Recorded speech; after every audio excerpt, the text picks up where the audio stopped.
Pick up your gear and open your chests. Throw on your armor and head out on a quest. Hey, hey, it's a brand new day. On the Sword Coast, your allies will help with blades and bows and magic as well. Hey, hey, heroes on their way. Fighting forever against overwhelming odds. Fighting together in favor of multiple gods. Idle champions of the forgotten realms. Idle champions, adventure never ends. Idle champions, did you want a man? Idle champions, you will say it again. Idle champions.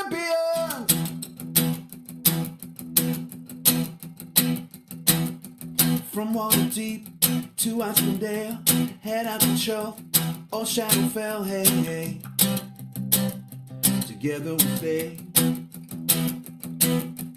Walk to the monsters, walk to the boss, walk to the right, it's never a loss, hey, hey. Bad guys to slay. Fighting forever against overwhelming odds. Fighting together in favor of multiple gods. Idle champions of the forgotten realms. Idle champions, adventure never ends. Idle champions, did you wanna dance? Idle champions, you will say it again. Idle champions.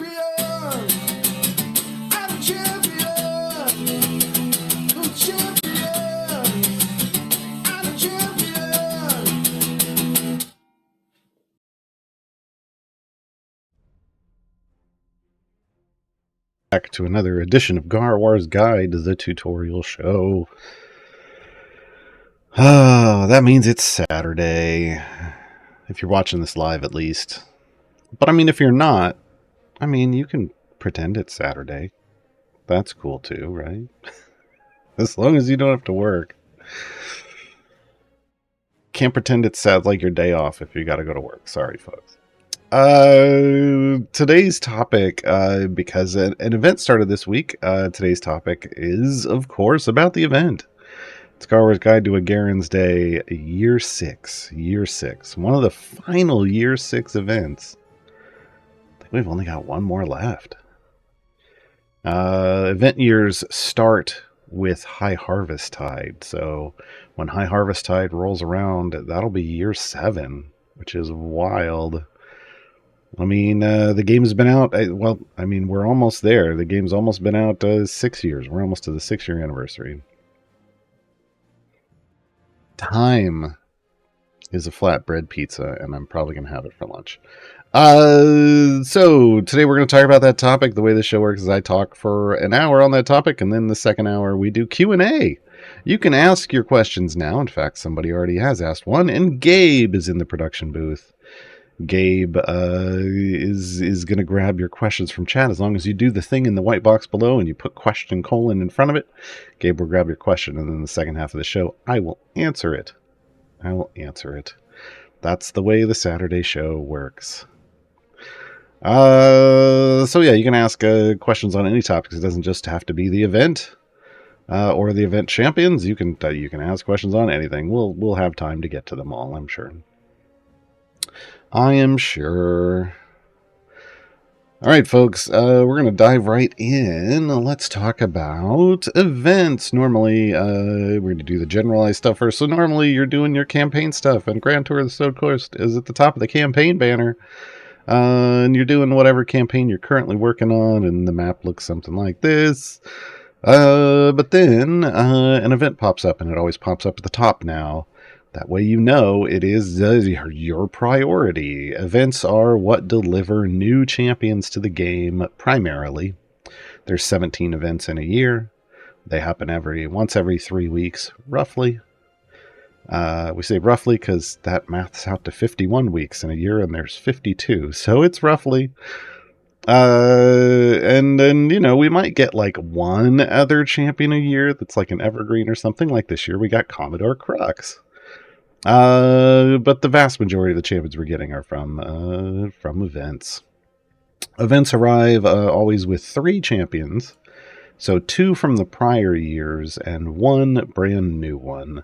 And it's always the 2 most recent years. So we're in year 6. That means year 5 and year 4 champions are joining us again this year. If we click over here and we go to our little adventure node, we can see that the year 4 one was Prudence. Year 5 was Voronika. And year 6, our brand new champion, straight out of Baldur's Gate 3, Lae'zel. Lae'zel has joined Idle Champions. So whenever she gets mad at you and says you shouldn't be sitting around idle, you go, well, but you're in Idle Champions. You idle all the time, Lae'zel. What are you talking about? Yeah, we can get her. Go get her. So yeah, we get 3 champions in every event. Events not only deliver champions, they deliver gear for those champions, and you get that gear by doing the adventures. You unlock the champion the first time. The reward, instead of a chest here, it'll be the champion the first time you do the unlock adventure, and then from that point on, it'll be a free play, and free plays get you gear. They either get you, it's random, it's either a silver or a gold chest for that champion. That's why this one's got Prudence's horns. This one looks it's got Voronika stuff on it, trust me. And then Lae'zel has her shoulder pauldrons. It's either going to be silver or gold. It's a 1 in 3 chance to get a gold from a free play. Basically what you do is you do the free play, you complete area 50, which I like to set my Modron for 51. So that it completes area 50 and then 1 more level just to be safe. And then I close and I start over and I do another run, and that gets me a chest every time. 1 in 3 chance to get a gold, but events have a pity timer, effectively bad luck protection. So if you do 3 Prudence runs, free plays in a row, and it's all silvers, the next one is going to get you a gold, guaranteed. So at worst, you're going to have 4 runs. 1 of them is going to give you a gold. 3 are going to give you silvers. At best, all 4 give you gold. I've had it happen to me. It's statistically, it's going to happen eventually. But if you do like 2 Prudence and then 2 Voronika, those are 2 separate pity timers. I want to be clear. 2 different things. You got to do 4 for the same one if you're running the full pity timer. The other way you can get gear, that's where you're going to get potentially the most gear, because you're going to be able to do lots of these over the course of time. But the other way you get gear, you can get guaranteed gold chests by doing each of the variants that the champion offers. So there's 3 variants in increasing difficulty. The first one's you have to get to area 75, second one 25, third one 75. There's 3 for each of them. Once they're done forever. So it's just a one chance to get yourself a guaranteed gold chest from each of them. Even if you did one, like if you ran a time gate for Voronika and you did one of her variants in the time gate, because all time gates offer one of the variants, it would be done here. Like if you had gotten Ultimate Challenge in the time gate, you would only have Fringe Society and Search of Power available to do. They are one-time shots. So, boom. Now, the thing that keeps you from just running free plays infinitely during the 12 days of the event is these loot strings for Ahghairon's Day. These are event tokens. Every time you try to start any kind of a run, the unlock adventure, a free play, any of the variants, it costs you loot strings. Loot strings are a time-based currency. And by time-based, I mean you earn them. You earn 1 every 25 seconds while you're playing the game, as long as you're killing things. If you're not killing things, like I've been sitting on this screen for waiting for this show to start for like a half an hour. But when I get into a run and I start killing things, they're going to start dropping very quickly until I catch up to the amount I was supposed to have earned. Right? So they are time-based. They can't be manipulated in any way. You can't run, if I run multiple parties, I'm not getting 1 per party. If I run speed potions, that doesn't change the effect. It is a server-side calculation. So event tokens once every 25 seconds. You will earn enough to do all of this stuff, to unlock all, to complete all of these, and to run a good number of free plays for each of these champions over the course of the 12 days. It's just mathed out that way. Now, you can get extra event tokens via bounty contracts. If you've paid attention to your inventory, you've looted bounty contracts, and they say that bounty contracts give you time-based rewards, and it can be currency or tokens. The tokens they're referring to are these event tokens. So if you generally speaking, we highly recommend you save your bounty contracts for when an event is active, and then you use your bounty contracts. That will generate a large amount of loot strings in this event, and then you can use all of those tokens to get yourself lots and lots of gear. I'll be showing later. We'll be finishing up gearing up Lae'zel. I've got her in full blues already. I popped all my Electrum chests already, but you'll see I have a lot of chests for Lae'zel. She's gonna get full epic today. And that's because I opened lots and lots of bounty contracts and got lots and lots of loot strings.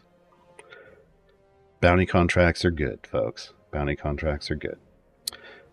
You also, as you see, there's also favor that's specific to each event.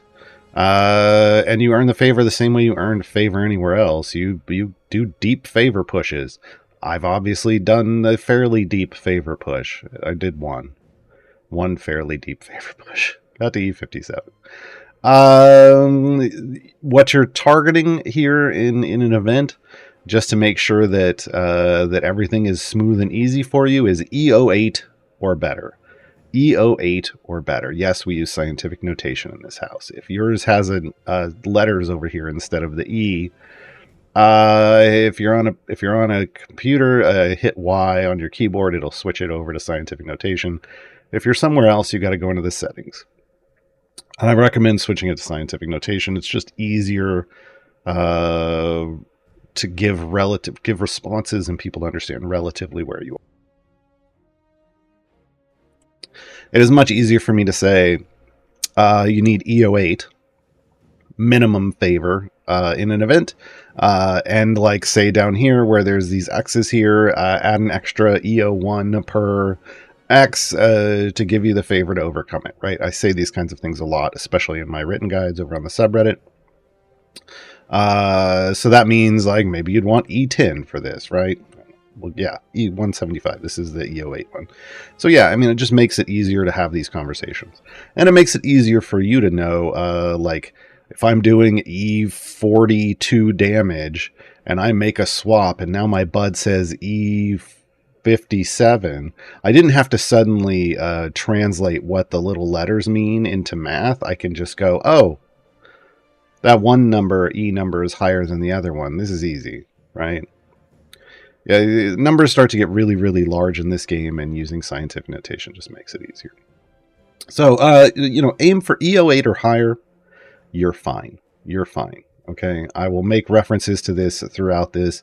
I highly recommend you don't do any of these variants in an event or otherwise if they don't show green.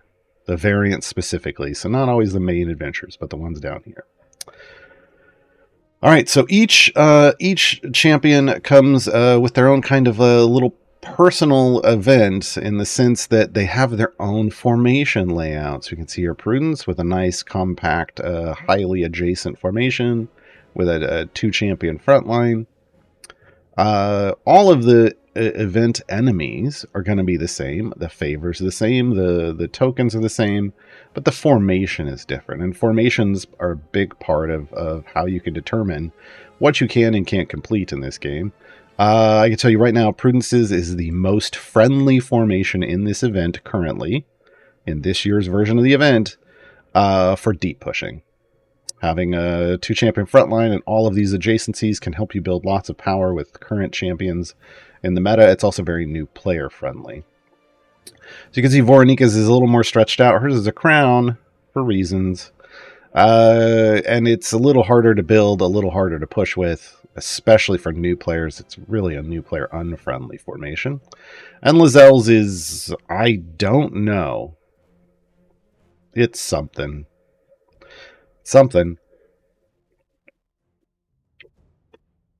Now, established players will be able to make do with all of these formations and push deep in all of them, but even an established player like myself would prefer to push in Prudence's formation. It's just going to be easier.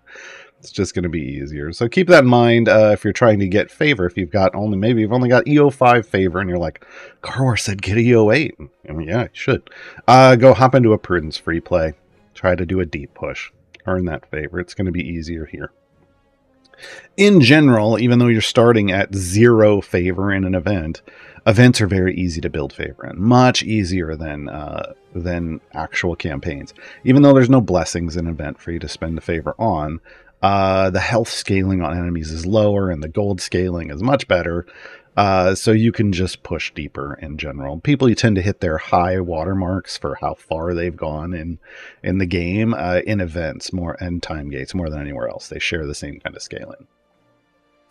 So once you've done these unlock adventures, you push deep on each of them. Try to get as much favor on each of them as you can because they're inexpensive. I think the Prudence and Voronika are only 25 tokens. Lae'zel's unlock is 100. After that point, you're paying a minimum. You start at 500 loot strings per free play. Goes up for 500 per after that.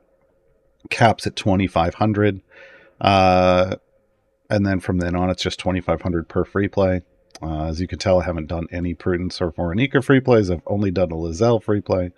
That's what's going to get you more and more gear, right? Let's talk about each of these variants, though, because remember, variants are harder than regular adventures. They have, down here, regular adventures and free plays. I have no restrictions, generally speaking. Variants have restrictions, and that makes them more difficult, and it means that you're not going to want to push deep in the variants. You're just going to want to get to the completion area, complete it, and then bounce and go do something else. Okay. So, variants are expensive. The full price variants down here, I say full price because the others are discounted. Full price for Lae'zel starts at 1,000, goes to 2,500, and then the highest level one is 5,000 event tokens, right? So this is why it's very important for you to make sure these show as green at least and understand the restrictions. And we're going to go over each of the restrictions so that you're not wasting these tokens because you pay them up front. And if you fail, you just got to pay them again to try again. Okay.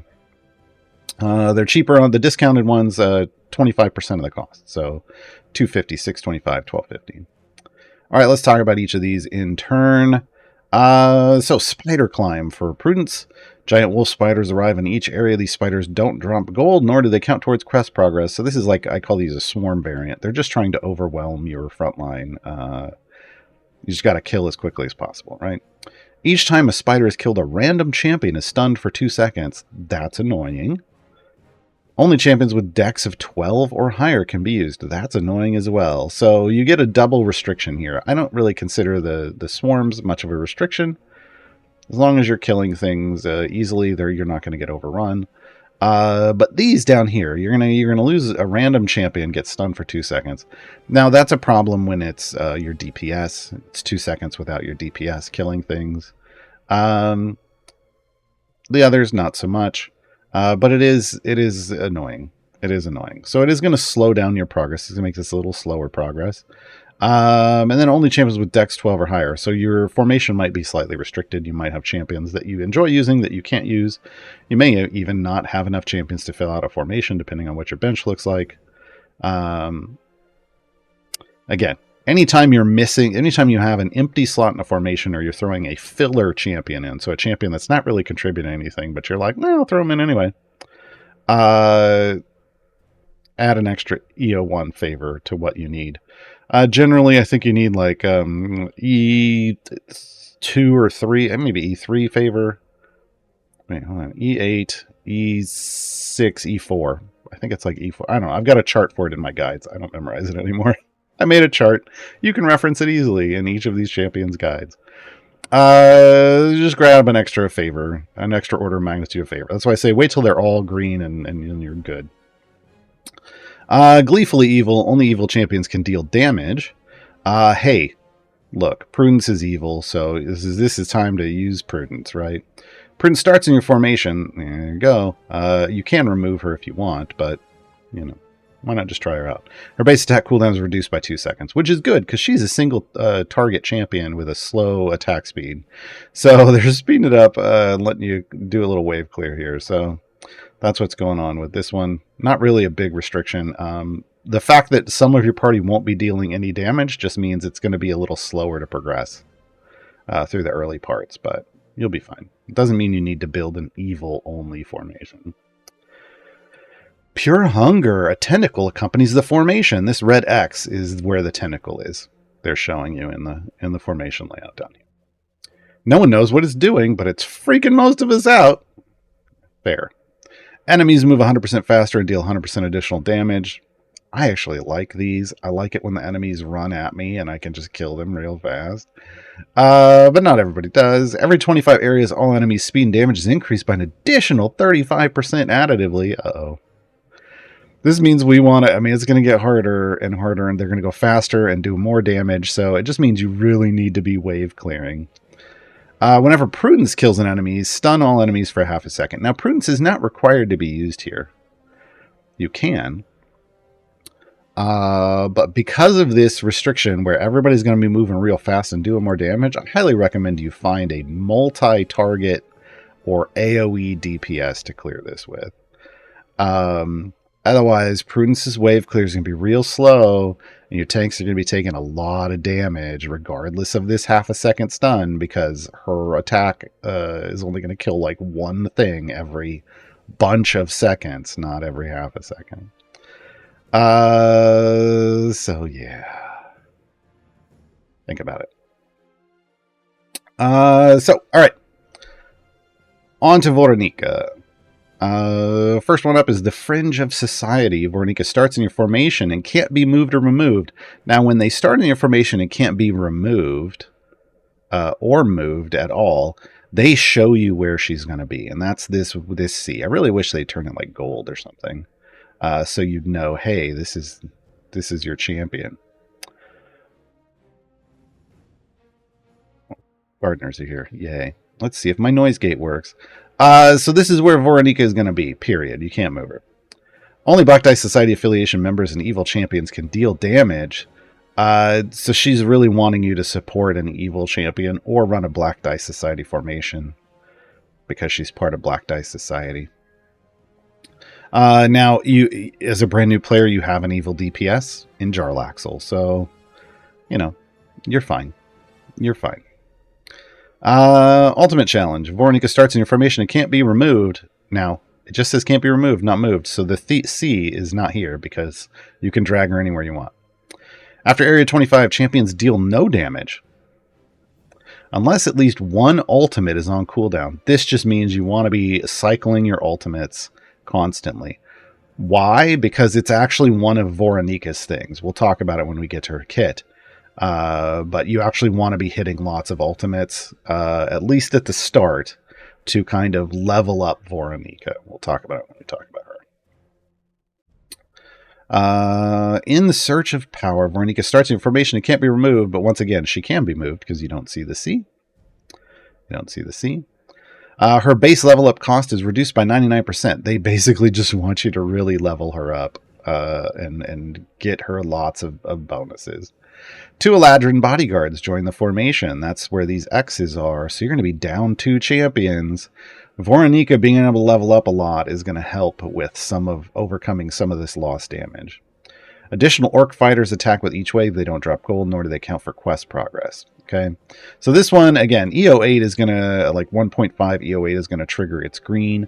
You're going to be down these 2 slots, so you might want to shoot for E9, E10. I would say E9 might be okay because you're going to be able to overlevel Voronika comparative to what she would normally get to.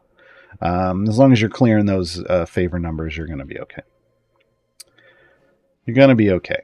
All right, into the Lae'zels. Together we might survive. Lae'zel starts in the formation. She can't be moved or removed, and so that's why the C is here. This is where Lae'zel's going to be on this 3rd column. Only champions in Lae'zel's column can deal damage, so this is where you're going to want to put your DPS. This means this is not a very new player-friendly variant. It's just not. because new players probably are still tanking with Naeli, and Naeli buffs the column behind her, but your DPS needs to be all the way back here, so you're going to lose like Naeli's buff if you've got Naeli and like Tyrell in the front row. You'd then put like Celeste right here, and your DPS and Bruner, and yeah. So you got to think a little bit about this one. You're going to lose a little. You're going to trade off a little buffs just to qualify for this. But again, you only have to get to 75, so not really a big deal. Speedrun. Lae'zel is a speed champion, and speedrun is built around trying to show you that. Lae'zel starts in the formation with her straight to the point ability unlocked. This is her speed ability. She can't be moved or removed, so again, she's back here in the third column. Once again, not the super friendliest for new players, but you can make it work. And we only use champions with a base attack cooldown of 5 seconds or faster. So you're going to be restricted out of some champions here. You're going to have to just make the best you can. Again, if you end up with empty formation slots or filler champions, add some extra favor. You should be okay. Should be okay. We'll talk about Lae'zel's speed ability in a bit. I don't know what that's about in chat. Lae'zel starts in Destroy the Gang. Lae'zel starts in the formation with her lethal coordination, Ceramorphosis. We put the right emphasis on the correct syllable.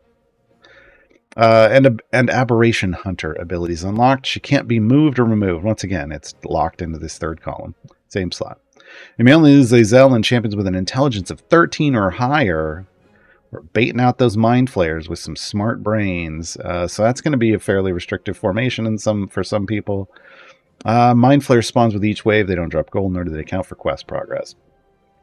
Look, they're giving you all the stuff here right away, so that you can have all of her abilities active right away, and enjoy the use of them.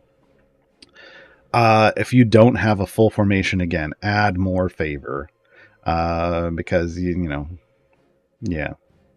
And 13 can be a fun restriction for some people. You should be able to build a formation. It just may not be the greatest formation in the world. It's just a tribute. All right, let's hop in. I think we're going to hop into prudences, because I'm probably going to turn this into another deep push, because it's the weekend. It's the weekend. All right. Let's take these out. Let's throw some familiars in to keep my screen clear. All right, dear Prudence, where are you again? Slot 5. There we go. Prudence in slot 5. Voronika is in 1. Yes.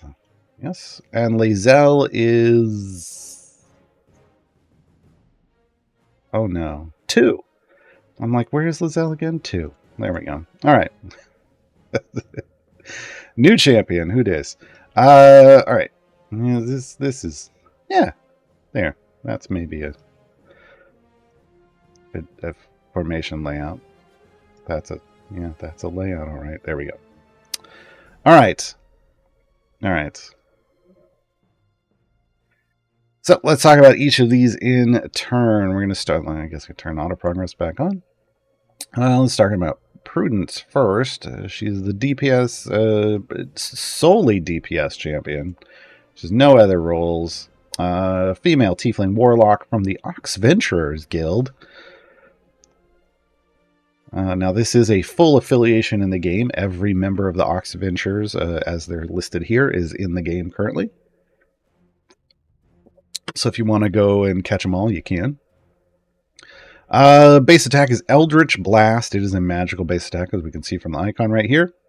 7-second cooldown. This is what I said. Single target, 7-second, and it's Eldritch Blast. Folks, let's talk just a slight moment about Eldritch Blast. Eldritch Blast is the slowest attack animation in the game. They've tried to fix it so that it applies its damage and you get kill credit and whatever, but it's still just a really slow attack animation, and she's got a really slow attack on top of it, and it's just not.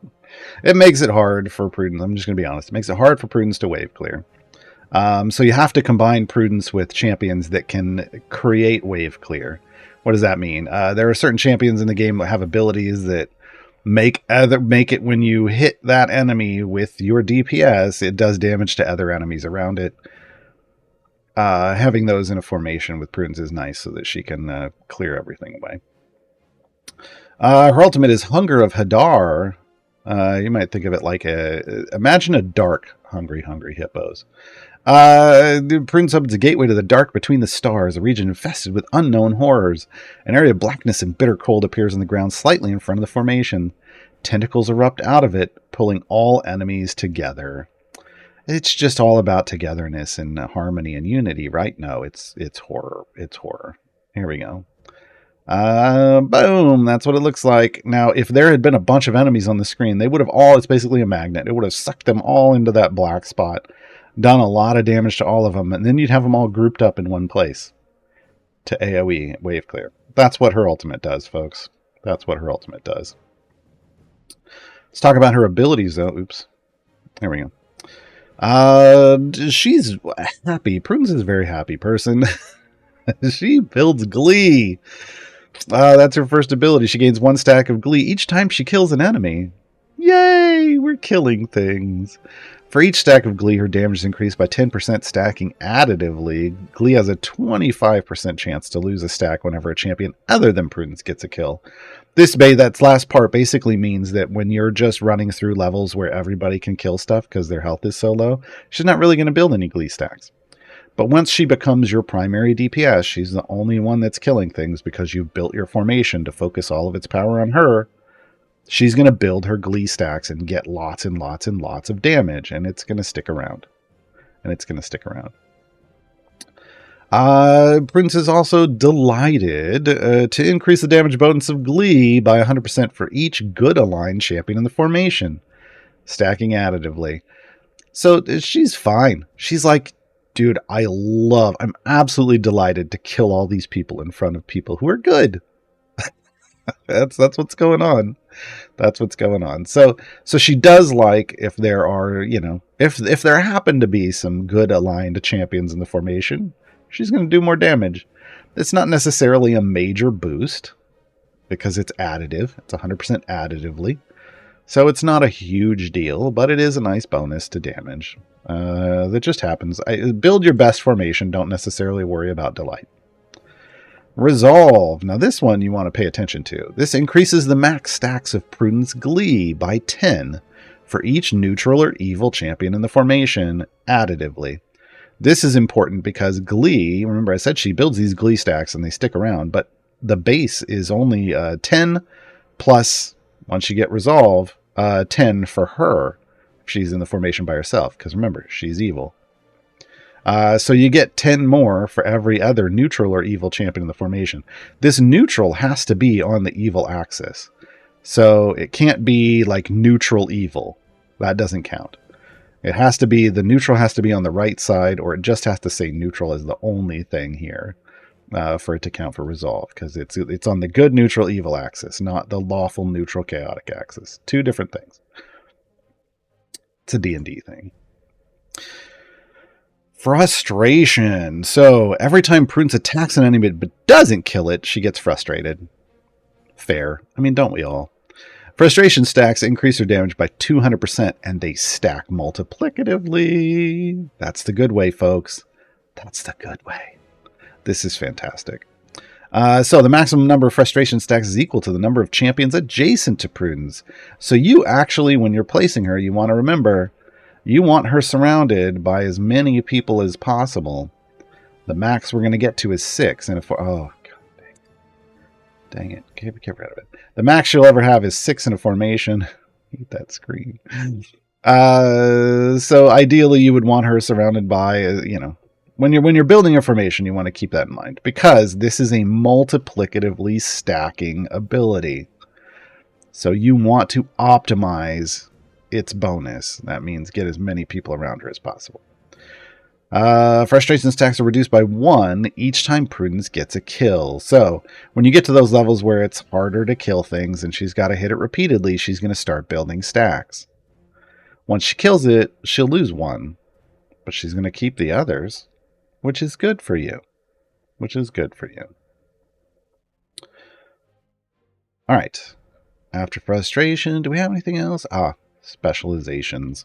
Her specializations are focused on what I consider wave clear or utility. Eldritch Torrent is kind of your wave clear specialization, so when she attacks, there's a 50% chance that her base attack cooldown will be immediately reset. Now, because she has such a long attack speed, 7 seconds, this is fantastic. This is going to basically, 50% of the time it's going to work every time. So you're like getting a 3.5 second cooldown, right? Effectively. But it's going to give you an extra attack, right? 50% of the time works every time. She Hungers does the same thing, similar thing, but with her ultimate. So when Prudence attacks, there's a 10% chance that her ultimate attack cooldown will be immediately reset. And her ultimate damage is increased by 200%, so triple ultimate damage.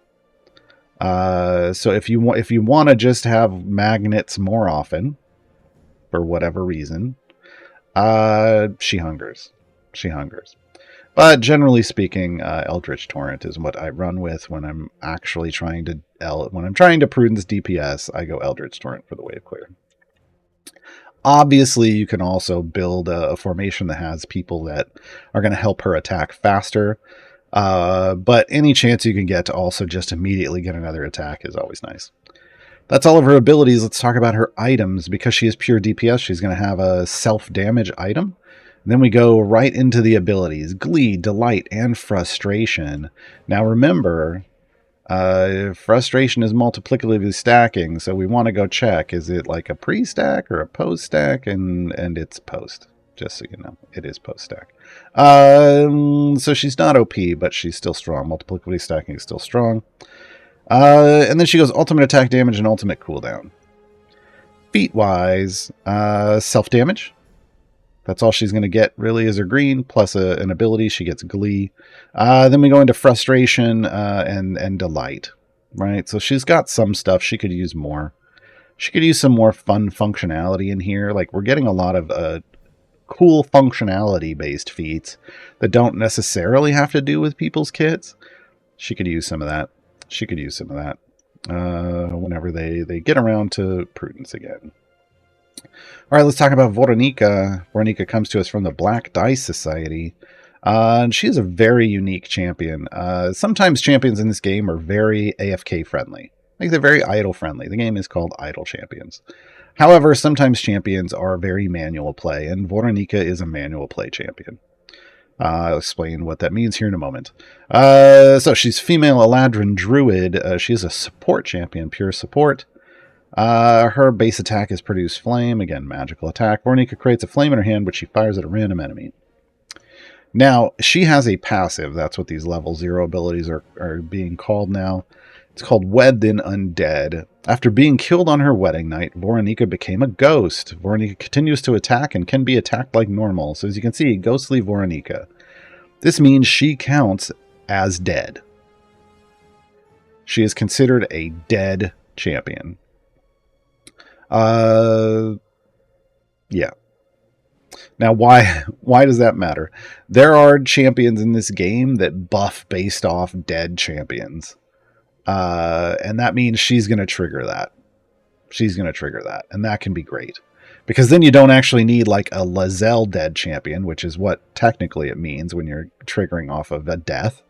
Lae'zel's dead. But now we would have 2 dead champions in our formation because Voronika, always dead. Always dead. All right, we can't get past. I need to level up. We need a tank, and we don't have a tank in this event. We're going to get in trouble. All right. First ability, once you start leveling her up, Calculating Guidance. Voronika increases the damage of all champions in the column in front of her. So there's your formation placement cue. You want the DPS in front of her, which means in this situation, Prudence wants to be surrounded by a lot of people. Voronika wants the DPS in front. We would lay it out like this. So 100% for each champion in the formation that's either a member of the Black Dice Society or evil. Gee. It's almost like she wants to work with the Black Dice Society or evil people, because that's it. She's very a solid pickup for evil formations. Yeah. This stacks additively until Voronika completes her search for the crown, which we'll get to, when it changes to stack multiplicatively. So this starts off additively, which is like, eh. But then it becomes the strong version. Multiplicatively stacking is the strong way. Now, it does have item support, but it is post-stack, so it's not OP, but it is very strong. I meant to open up because it doesn't talk... Oh, no, it does have Search for the Crown in here. Okay. Let's talk about Search for the Crown real quick. We're going to move ahead. Voronika's Search for the Crown of the Raven Queen requires you to complete 3 goals. These... Search for the Crown is the same every run, and you need to understand Search for the Crown to use Voronika. When Voronika completes all 3 goals, she acquires the crown, transforms into her Dark Lord form. That's right. She's a Dark Lord of a Dread Domain. She unlocks her ultimate attack. You don't get an ultimate on her unless you find her crown. And it improves her base attack. So her base attack will get a new functionality once we've gotten the crown. So your goals are always the same. Defeat 2,000 enemies with her Inner Circle champion, the formation. We're going to get to that in a moment. You got to upgrade Voronika to reach 750. And you have to use 50 ultimate attacks with other champions. Remember, there was a variant that said you can only kill things if an ultimate attack is on cooldown. This is why they're trying to encourage you to search for her crown. Now, this means in a Voronika party, you want, if you've got familiars, park them on those ultimates because you got to search for that crown. We're going to fill out this whole formation in a bit so that we can search for the crown. We'll hopefully have it by the second half of the show because I'm not working on it right now. All right, Inner Circle Champion. What's that? Well, her first specialization tells you who it is. Basically, you have to choose. She gets 3 randomized choices. It isn't about who's in your formation. It's 3 random choices from champions you own in a bench slot other than Voronika's. It may not be optimal for you. It may not even be functional for you. But if you want her crown, you got to use them at least until she gets the crown, and then we'll deal with that on her second specialization. She likes evil people, so I'm gonna search for the crown warden. So you can see there's flowers. There's now some pretty little flowers on Warden's portrait. So now we've got Warden in her party because he's her Inner Circle champion. I'm just gonna level some Warden up over here because I want to get his ultimate.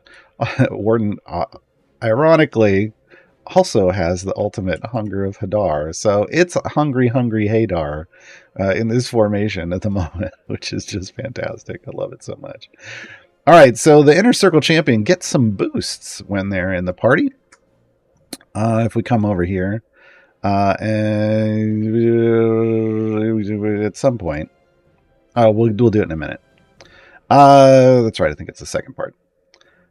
So Inner Circle Warden. So they're the Inner Circle champion. Now we have them in the formation. Now our search for the crown, as we're getting kills, it's now counting up on this timer. So it's important to have your Inner Circle champion in at least long enough to get your 2,000 kills for your crown. We already met the goal for getting Voronika to 750. All right, ultimate power. Itty bitty living space. Voronika increases the effect of calculating guidance for each use of an ultimate while she's in the formation. Here's another reason you're going to want to hit those ultimates a lot. So this stacks additively. It caps at 1.00 EO6. That's a million. That does not mean you need to use ultimates a million times. They just wanted it to cap because somebody out there was going to try to make this run forever. Somebody was. Infinite damage? Let's just keep using ultimates. Someone was going to do it. So they're like, well, let's just put a super high cap in here. And that's what it is. So just know it's just there for functionality purposes. You don't need to try to reach it. So every time we use ultimate power, we're going to get a stack over here, and you can track it over here. I mean, you use 3 post-stack bonuses, so it's not broken, and then you get a buff, right? So ultimately, pun intended, you're going to want to use ultimates a lot. Like I said, park those familiars on the ultimates for when you're using Voronika. Okay, item-wise, she has a pure support, so we got a pair of damage all champions items. Calculating guidance item, ultimate power item. So these are the things you're going to want to ramp up anyway. So they give you the items, ultimate attack damage, and ultimate cooldown. Now we don't have one yet, so these aren't functional until we actually unlock that. Feat wise, damage all champions. I'm going to skip that one for a second. Calculating guidance, ultimate power, and then there's a stat feat. This is so that if all you have is Voronika and you want to use Voronika in Strahd patron stuff, you can get Strahd patron stuff. It's an N13 requirement. Now Voronika has one of those aforementioned functionality feats. It's called extended support. So it changes calculating guidance to target the next 2 columns. So instead of just buffing the column in front of her, you can have her buff 2 columns in front of her if you slot that feat, which is fantastic. That's absolutely fantastic. So it gives her more flexibility in formation placement, but because that ability is a positional formation ability, it also adds more applications when using her with Artemis. Right. Says Voronika, we're gonna here in a minute. We're gonna talk about Lae'zel. Then I will throw. Oh wait, we're not done. Second specialization. Almost forgot. We've got Warden in our party, and maybe we don't want Warden in our party forever, or maybe we do. We have to make a decision. We can either assist the puppet or dispose of the fool. This is where we start getting more buffs. Now, in an ideal situation, your inner circle champion is your DPS for your formation. Whoever your primary DPS. Ideally, that's who it ends up landing on. In that case, you assist the puppet, because that inner circle champion will get an increase to stuff depending on the champion's roles. And if you get multiple roles, you get all of the benefits. All of the benefits. So, ideally, this is your primary DPS. If they're in your formation, if it's a support champion you're using, you would still assist the puppet, in my opinion. Because you're going to have them in your formation. You're going to want them around, and it's going to buff based off their support roles, or their tanking role, or their healing role, whatever, right?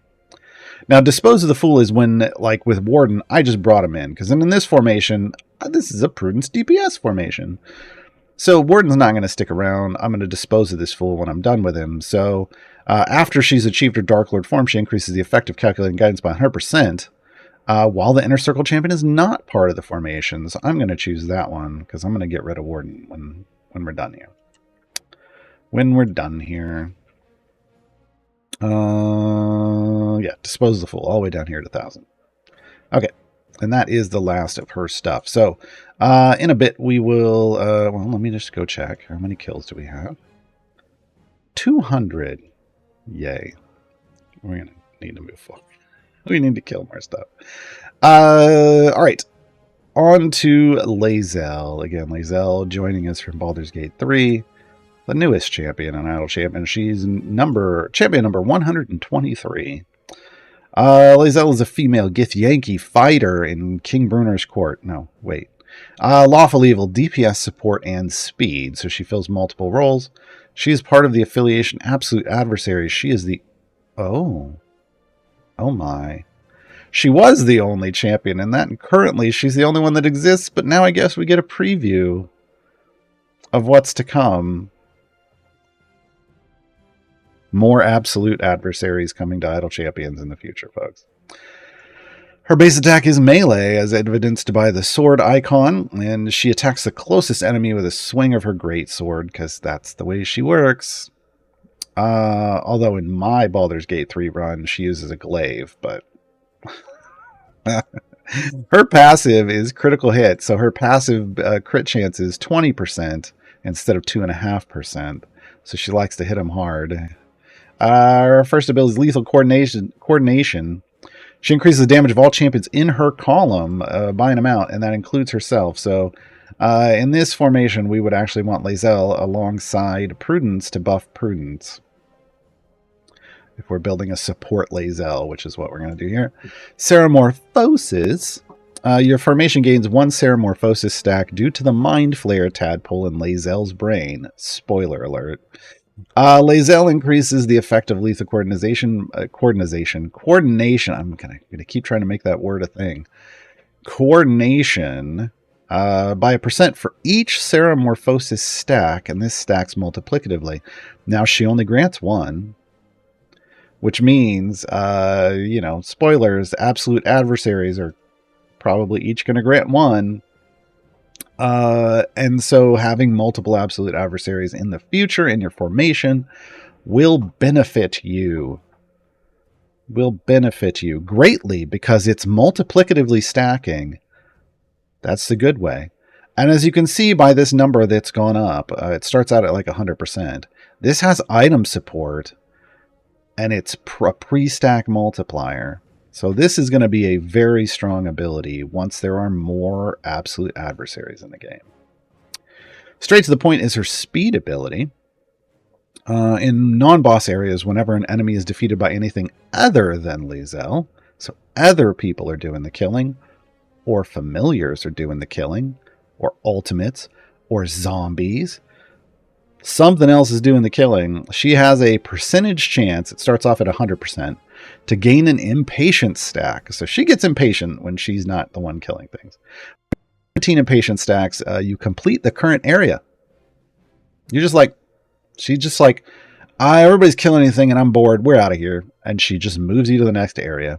It doesn't even matter if kills are the requirement for moving forward. In fact, this ability is fantastic for anything that requires you to kill like what I call barriers.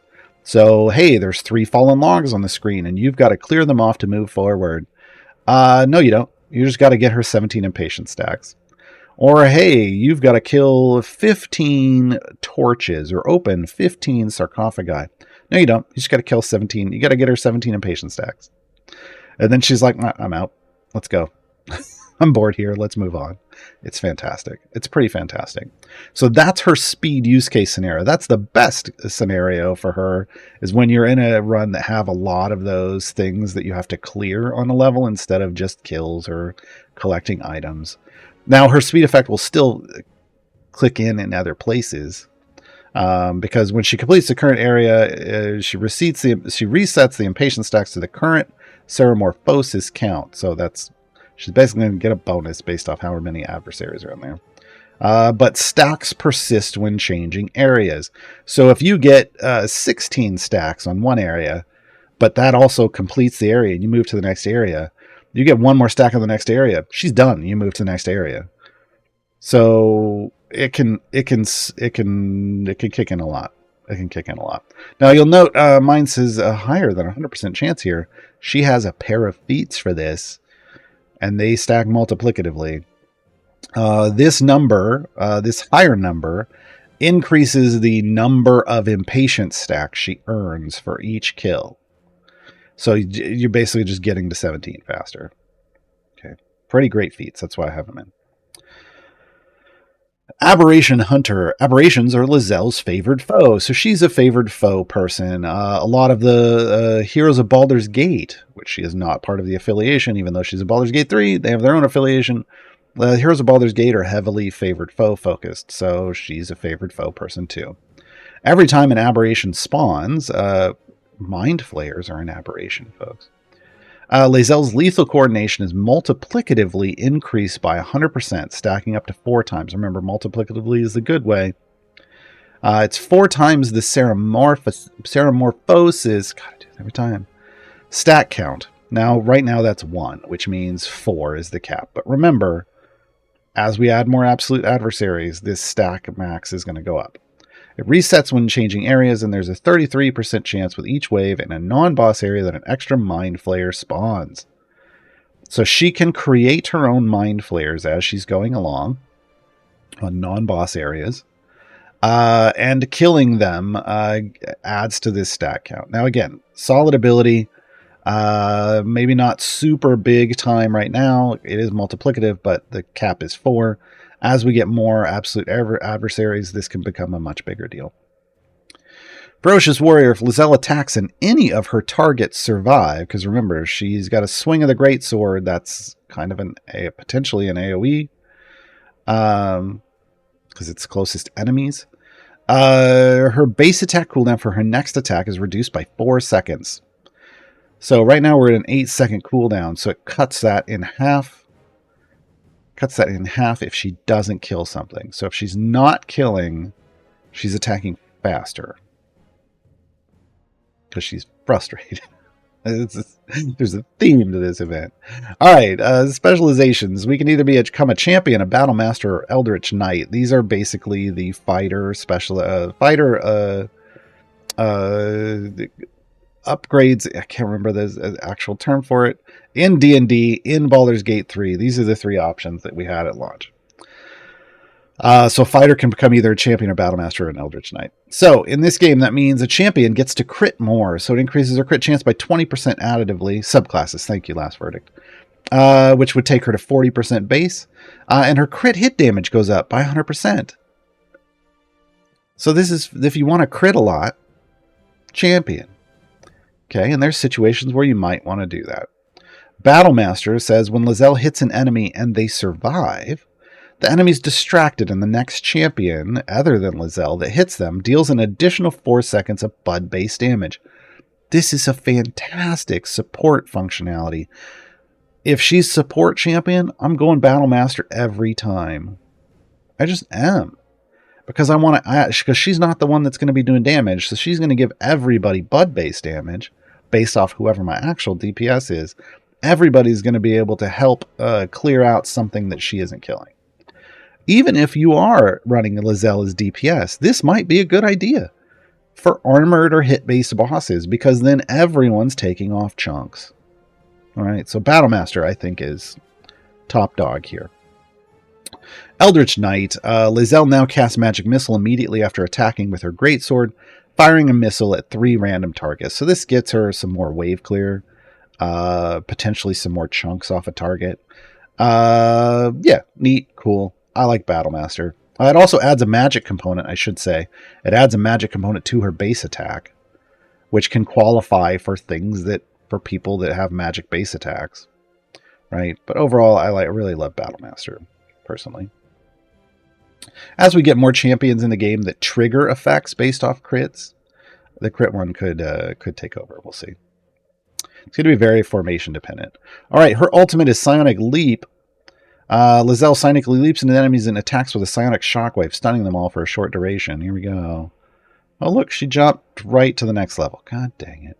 She got impatient as I hit the ultimate, and now we don't get to see it. Look, it's a jump and a land, and there's a stun, folks. What else can I say?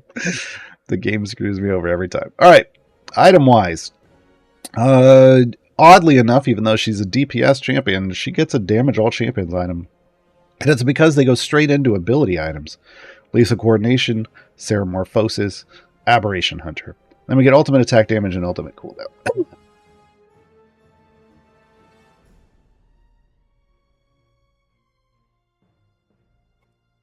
Ooh, all right.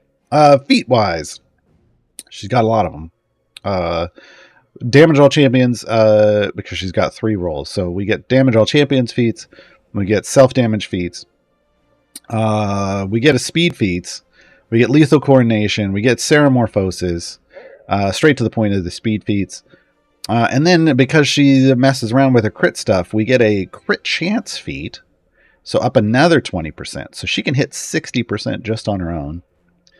And then a crit damage feat. Now remember, if you chose that crit thing, it increases her crit damage by 100%, so it would take it to 200%. Then this is going to multiply on that by another 60%, because it doesn't say additively.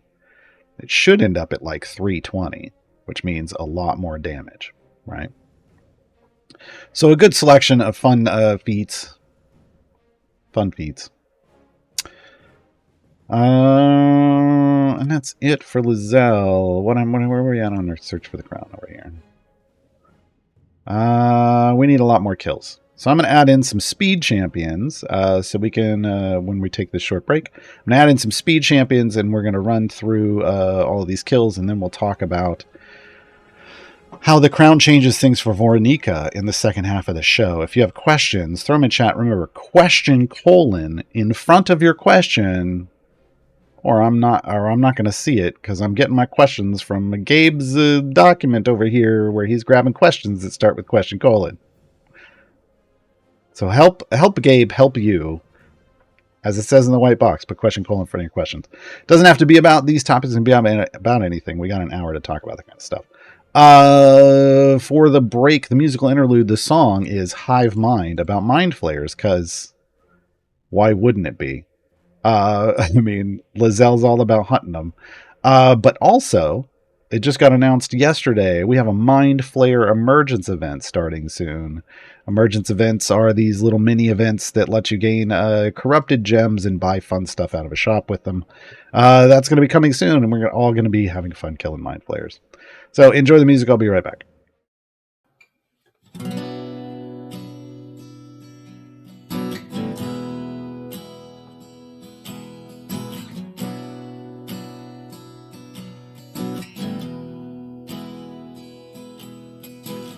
Open up your mind and be free.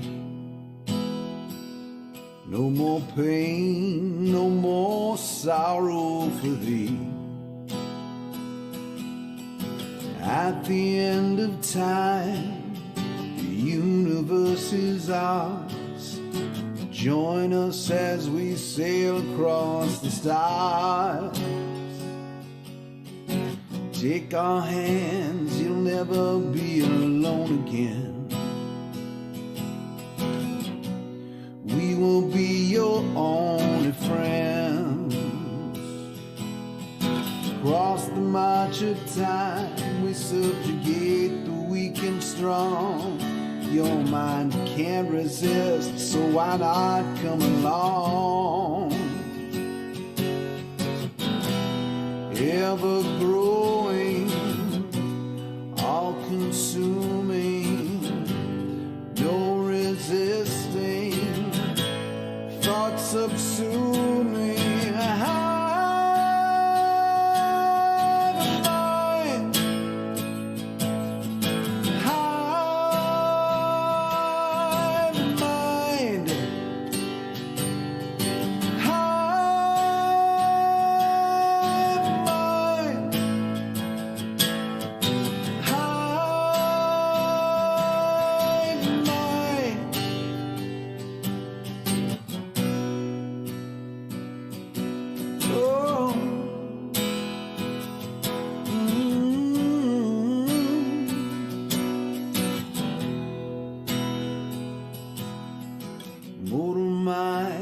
Such a tasty treat.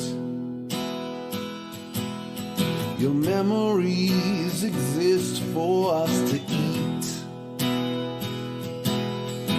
Hopes and dreams are sour, but fears and doubts are sweet. We relish in your flavors of defeat. Always rising, gaining power, never slowing, thoughts devoured.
And we're back. Search the Crown's not even halfway there. We're about a third through, so let's get rid of this. Today's code, folks, for Lae'zel. She is not a passive-aggressive person. She's a very active-aggressive person. She is actively aggressive at all times, not passively aggressive. So they'll throw that code in. Also, if you want a good, funky-looking chest like this one, this Gold Rising Darkness chest, make sure you sign up for the newsletter. Every Friday they send out a newsletter and it gives you a free gold chest. You can do that by the newsletter thing. You also get hitched today in Idle Champions by signing up for the newsletter with a valid email address. It's nothing but free stuff. Once a week, free stuff. If they ever send something out a second time in a week, it's usually more free stuff. So get yourself on the newsletter train. So I put a bunch of speed champions in here and a lot of familiars, and we're burning through the search for the crown as quickly as we can. We'll come back to that. I'm going to hit up the questions that have to do with this event first. Jorathonis, does Lae'zel have a preferred shiny slot? In my opinion, once she has more Ceramorphosis stacks available, that's going to be one, right? And then I believe Aberration Hunter will be the other. So Ceramorphosis and Aberration Hunter, both multiplicative stacks, but Ceramorphosis is the pre-stack bonus. This one, no, I think it's post-stack. I think it's a post-stack. We'll see. Yeah, I'm pretty sure it's post-stack. So that one, yeah, not so much. But Ceramorphosis, sure, but not until we have more stacks. Threzen, is there a way to earn more loot strings without spending them on one of the adventures that are part of the event? Yeah, you can learn. You don't have to be in an event run to get loot strings, to get the event tokens. You can be doing anything in the game. So you can be completing other content. Again, as long as you're killing things, you're going to get more event tokens. And that's loot strings. So yeah, absolutely. Again, also bounty contracts. These down here. Pop those. T5 cats. I got 3 BGP. I don't know what that means. I don't know that acronym right now. Streamer brain. Running one of each Ahghairon's Day. Oh, background parties. Running one of each Ahghairon's Day free play. Seems like the pity timer runs across them all. It does not. It does not. 100% guaranteed it does not run across them all.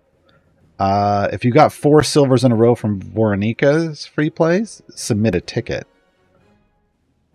I don't think, I honestly, we've got 6 years of events under our belt at this point.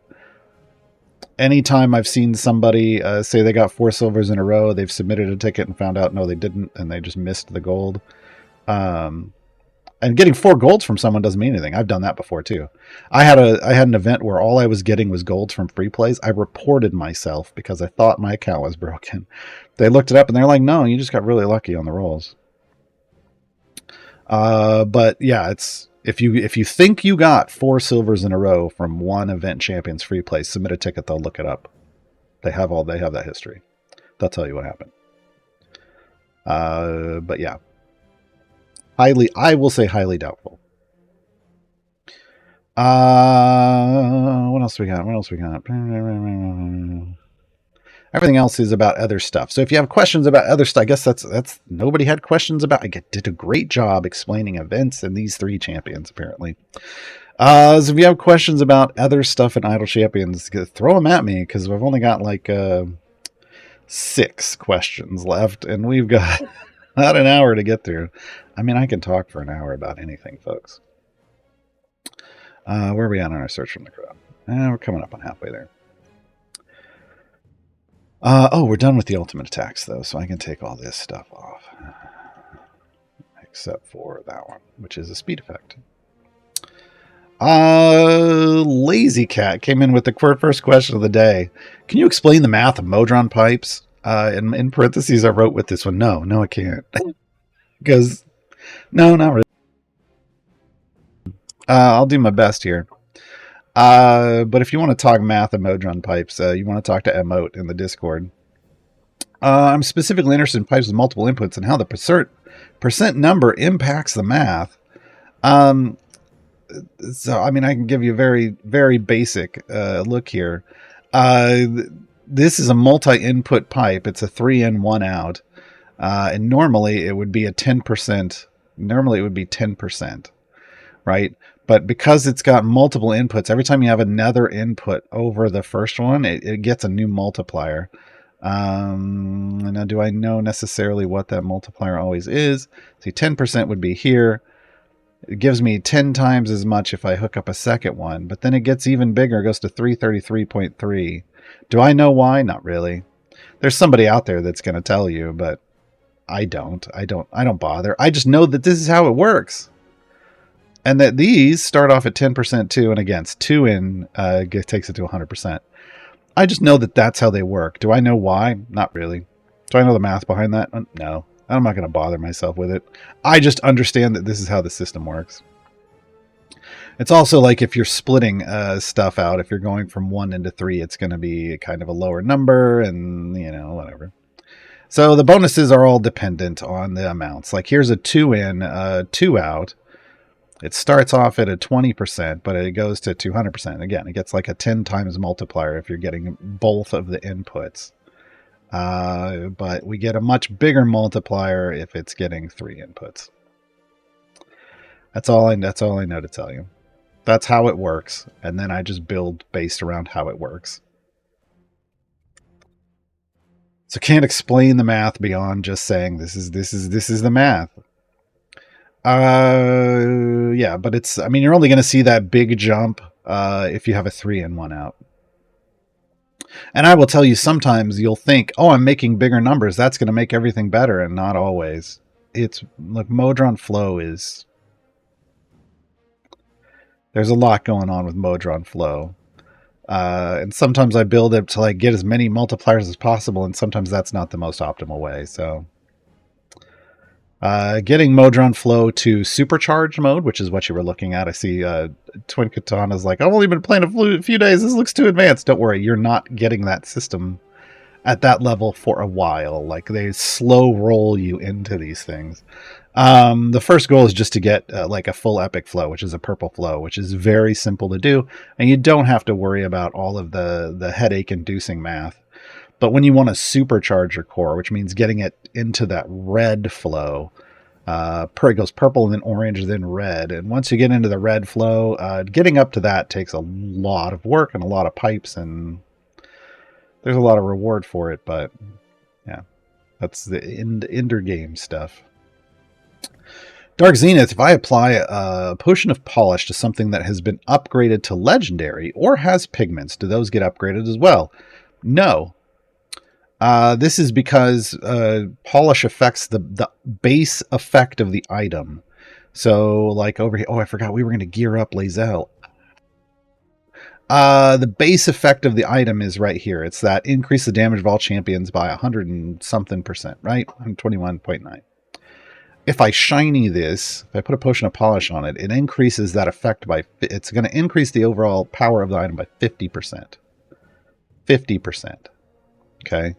And it's just talking about the base effect for the item. If I have a pigment on there, the pigment is not affected. The pigment is its own effect. It is separate. It is not a part of the base effect. Same as legendary effects. They are their own effect. They are not part of the base effect of the item. The gilding system, shiny and golden, only affects the base effect of the item. Everything else is additional on top of it. So even on a golden epic here, it's still 200% for the support pigment, 400% for the damage pigment, and my legendary effect is based off whatever a level I've upgraded that legendary effect to. Because here's the thing, legendary isn't actually a rarity. I know it's presented in the game as a rarity, but it's not one. You technically have an epic legendary item. It is both at once. It is not changing from epic to legendary. It is an epic item because you have the epic base effect. It is a legendary item because you have the legendary effect added to it. And then it's a pigmented item because you have one or more pigments on it. These are all separate things. Lotto winner. Boy, I wish I was a lotto winner. I got a house to fix. How many split the parties can you get? There's 3 currently. I have all slots or even more than 5 characters, but split the party doesn't 5. Oh, 5 doesn't open. Yeah, there isn't one. Split the party 1 gets you this. Split the party 2 gets you this. Split the party 3 gets you this. There's nothing else here. Say no additional party unlocks available at this time. So they haven't added any of the game. Dichaosine? If Lae'zel spawns a mind flayer, would it drop corrupted gems? Should? The emergence events have a specific big bad monster that you're supposed to kill, and it's those monster types are supposed to drop the corrupted gems. So it should have a chance to drop corrupted gems. You don't get one off every kill. It's not farmable in that way. It is like an event token. They drop a certain amount over time. And if you're not playing and you come back in, and then you can catch up to that amount, but or you're not killing, then you could catch up to that amount, but it's not like you get one off every kill or something like that. There is a fixed amount of corrupted gems available every event. Sun Nation, I have a Season 4 quest that says complete 2,500 areas with at least 8 Mithril Hall stacks active. How do I accomplish this? I know Regis and Puint can give one, but how do you get at least 8 and keep them for 25 areas? So, each character of the Legends of Mithril Hall, well, most of the character of the Legends of Mithril Hall have Mithril Hall stacks available. And they can contribute once they get to the ability that references it. This is the important part. So, for Catti Bree, it's Mark of the Hall. Your formation gains 1 Mithril Hall stack, and it's based off the total number. So each of these champions can contribute 1 base. So the first thing you're going to want to look at is trying to add as many of these champions with some kind of an ability that adds a Mithril Hall stack. Okay. If I change my settings in the settings menu, I gotta back out. In my settings menu, under interface, there's effect description, basic, advanced. Default is basic. You're going to want to switch it to advanced. Because under outgoing effects, if I look at, I got to put her in the formation. Hold on. If I look at Mark of the Hall, under outgoing effects, it's going to tell me I'm contributing 3 stacks and I have 6 total. What? But it'll say contributing 3. This thing down here at the bottom that tells you the total is only going to come up if you have advanced information on. Now she's contributing 3 stacks because she also has a feat that gives her more stacks. She's actually got a couple feats. I only have one of them in. So one of the ways that you can also get more stacks is by having these feats in. By unlocking, earning the feats, however they're obtained. That's the better word. And adding them to the situation. And then there is even a season buff. One of the season buffs additively increases companion hall stacks by 3. So there are multiple ways to get yourself more stacks. You just have to have those champions in your formation, level them up to the point where they have those abilities active. Then you will have that total, and then you need to complete a bunch of areas. It doesn't have to be in one adventure. You don't have to go 2,500 areas in one adventure, but you can rotate lots of adventures with that formation and get it. I did it just by grinding. Like I build. I can't show it off because I'm in an event run. I can come over here. If I go to Grand Tour of the Sword Coast, as you can see, I have a season formation here that I have labeled Season 4 Farm. It's got a bunch of these Mithril Hall stack contributors and Legends of Mithril Hall people in here. And so I just run farming in like a Mad Wizard or something with this when I need to run my dailies. Oh God, did I do my dailies yesterday? I did not. Oh no. To do that. I'll have to do that. So when I need to run stuff and run quests, I throw that formation in. You know what I'm going to... No, I can't because that's imprudence is slot. Or I'll do it after this. Yeah. So build yourself a formation like that with those feats in, and you can now save feats to specific formations, and you'll get there. Phoenixian Ultimatum for emergence events. Is the currency always the same? Yes, it's always corrupted gems. Will more variants that give the currency be added? I have no idea. Should try and blitz any all variants that give corrupted gems to spin in the shop before the new one comes. That's up to you. The very first emergence event had variants in it that you could do, and in my opinion, that was a bad idea because they were spread throughout different campaigns, which meant that newer players couldn't get them. It was something you would get eventually, but that feels bad. Hashtag feels bad, man. So they haven't done that again, and I think maybe they won't, and I think that's a good idea. Instead, they just made it so you could earn, more just by playing, which is the better idea. So you'll get there eventually. Do you need to blitz them out? I don't know. I mean, if they're available, do them, but if it's hard, then no. Anything there currently I should try and grab? No, I don't know. Not really. Yes and no. So here's the thing. The shop is currently open, and it stays open all the time. It's the Thayan Enclave in the store. The Thayan Enclave is where you spend your emergence event currency, and it's where you can see the timer. The next one starts in 4 days. It's going to start on Wednesday, noon Pacifically speaking. You could buy corrupted gems at any time, of course, and there are things that are in here that are going away, but they're going away in like 14 days, 2 weeks. Because these are the stuff from the last emergence event. This was the Modron emergence event.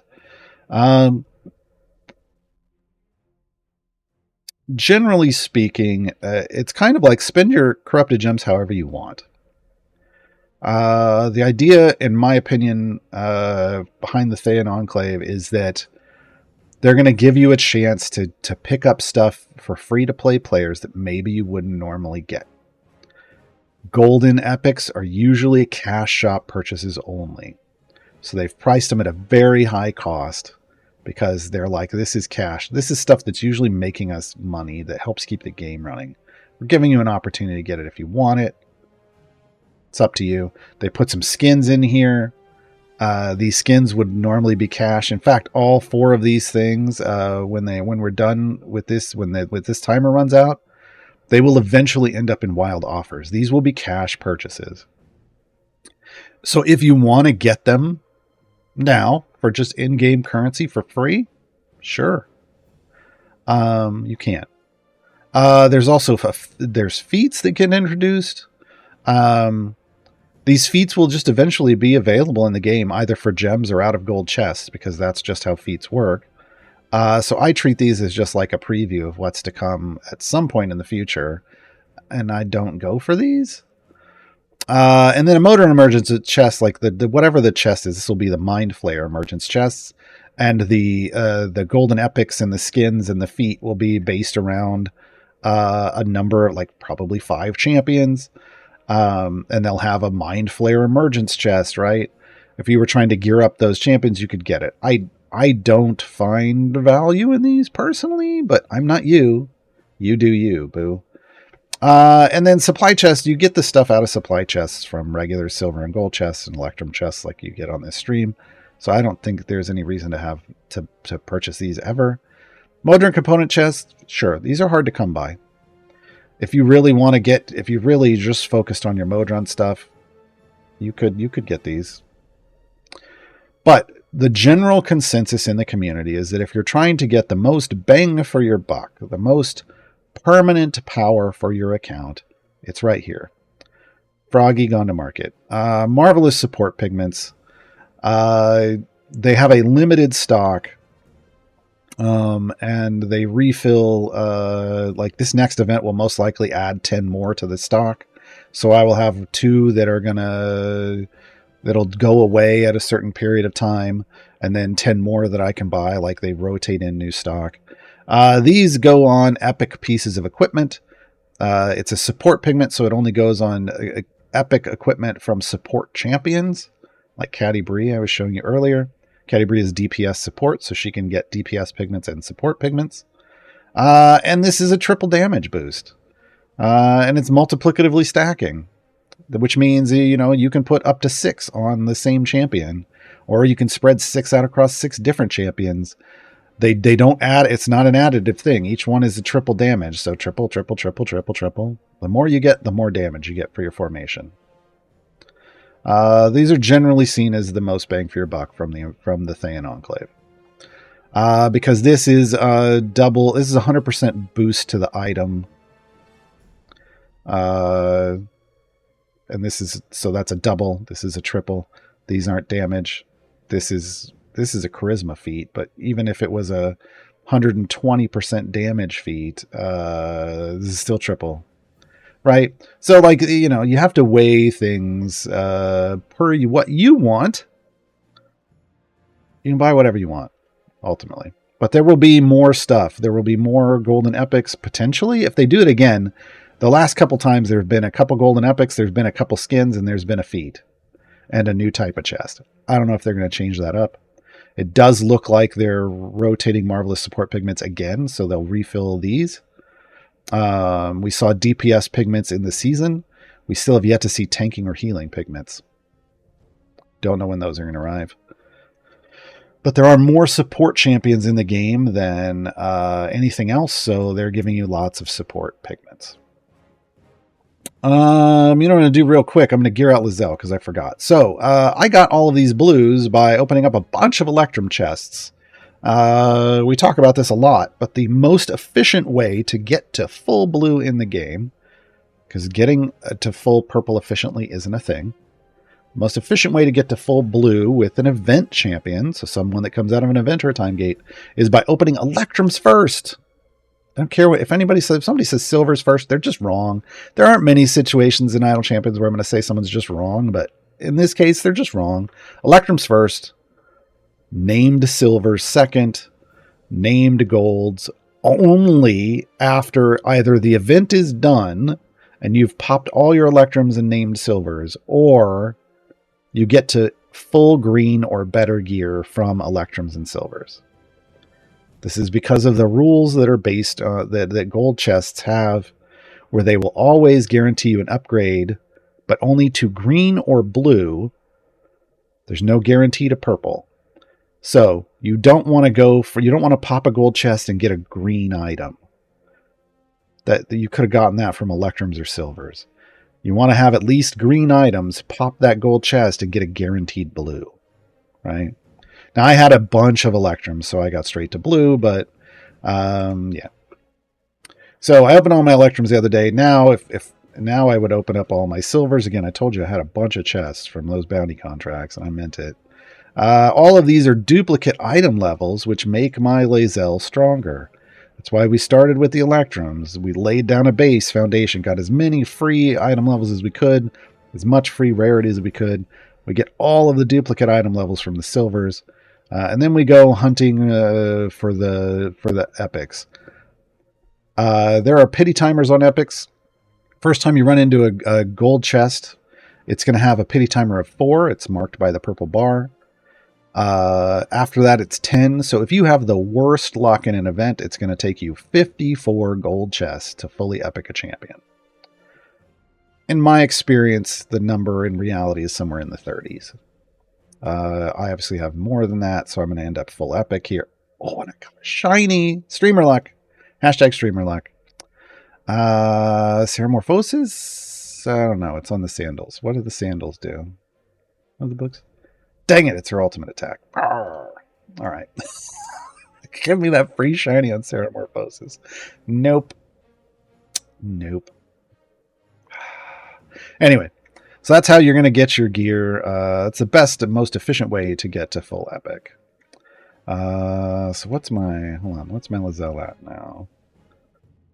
I mean, I'll keep pumping gear into her over the course of this event, but she's already up to average item level 160, so that's nice.